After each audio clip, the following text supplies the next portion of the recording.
Online तैयारी, offline जैसा अनुभव कपिल सर के मार्गदर्शन में करें आरएएस, पीएसआई, ईओ, आरओ और अन्य भर्ती परीक्षाओं की तैयारी बूस्टर एकेडमी के साथ। अभी डाउनलोड करें बूस्टर एकेडमी ऐप।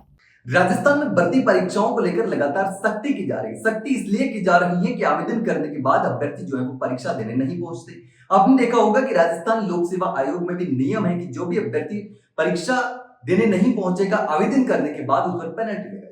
राजस्थान कर्मचारी चयन बोर्ड ने पहले ही इस नियम को लागू कर दिया था कि जो भी अभ्यर्थी परीक्षा देना चाहता है, जो सीरियस है, वो अभ्यर्थी आवेदन करे और आवेदन करने के बाद अगर कोई अभ्यर्थी परीक्षा देने नहीं आता है तो उस पर पेनल्टी लगाई जाएगी, या फिर अगर पेनल्टी नहीं भरता है तो उसको डिबार भी किया जा सकता है।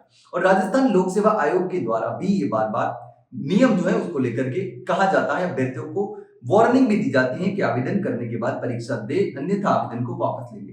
लेकिन कई सारी परीक्षाओं में ऐसा देखा गया है कि बड़ी संख्या में अभ्यर्थी आवेदन करने के बाद परीक्षा देने नहीं पहुंचते। और एक और ऐसी परीक्षा है जिसमें 79% अभ्यर्थी परीक्षा देने पहुंचे ही नहीं। 79% अभ्यर्थी नहीं पहुंचे परीक्षा देने के लिए।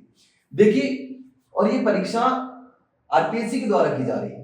जेएलओ भर्ती परीक्षा की हम बात कर रहे हैं, दोनों पारियों में मिला करके 21% उपस्थिति ही दर्ज की गई। अब देखिए, आरपीएससी की जूनियर लीगल ऑफिसर जेडीए भर्ती परीक्षा के पहले दिन 79% अभ्यर्थी परीक्षा देने नहीं पहुंचे।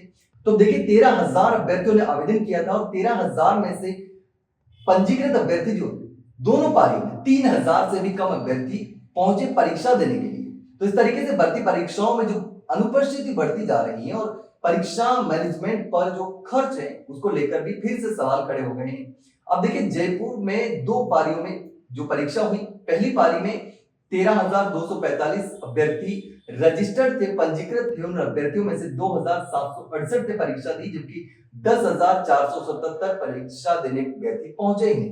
और इस पारी में 2,090% उपस्थिति रही और इस परीक्षा में 20.90% उपस्थिति दर्ज की गई और 79% अभ्यर्थी परीक्षा देने नहीं पहुंचे। अब देखिए, दूसरी पारी में भी स्थिति लगभग ऐसी ही रही, जिसमें 13,245 अभ्यर्थियों में से 2,753 परीक्षा में शामिल, जबकि 10,492 अभ्यर्थी परीक्षा देने पहुंचे ही। और इस पारी में भी 20.79% उपस्थिति दर्ज की गई और इस तरीके से परीक्षा में ज्यादातर अभ्यर्थी परीक्षा देने नहीं पहुंचे।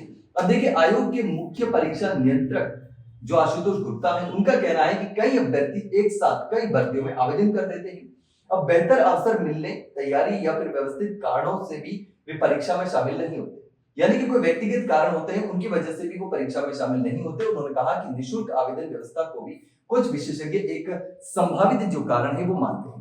यानी कि इस परीक्षा के आंकड़ों ने एक बार फिर सवाल खड़े कर दिए, इतनी बड़ी संख्या में अभ्यर्थी अनुपस्थित कैसे रह सकते हैं। लेकिन इसको लेकर के आप क्या सोचते हैं, कमेंट सेक्शन में कमेंट करके जरूर बताना। अगर जानकारी चलेगी तो वीडियो को लाइक और शेयर जरूर करना, चैनल को सब्सक्राइब करना ना भूलें। फिलहाल के लिए इतना ही, जल्द मिलते हैं नई जानकारी के साथ। तब तक के लिए नमस्कार।